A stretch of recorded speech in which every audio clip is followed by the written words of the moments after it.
inaasahan ko na yung ating mahal na ombudsman ay tuluyang imbestigahan kasi nga hinaharang ito sa Senado. Nahihirapan kami na kumuha ng testigo at sana kung kinakailangan patawanan ng kaso at parusa.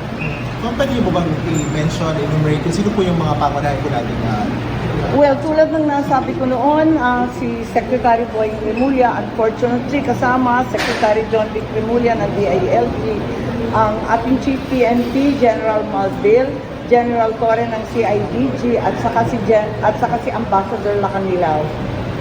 Ma'am, pwede pa ulit ang sorry. Ano pong ipa-file natin ngayon sa Ombudsman? Well, pinafile ko, tinatransmit ko ang Chairman's Report na bunga ng Senate investigation on the arrest and extraordinary rendition of President Rodrigo Duterte na tinangay siya hanggang sa Hague at mukhang maliwanag na maraming linabag sa batas, sa saligang batas at pati sa international law.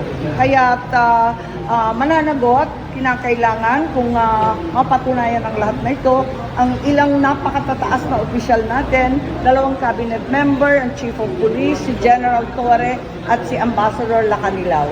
Senator, bakit na po natin piniling dalhin dito po sa tanggapan ng Ombudsman itong ating reports? Kasi alam naman po natin na kapag may paglalabag ng government officials, kinakailangan dalhin sa Ombudsman.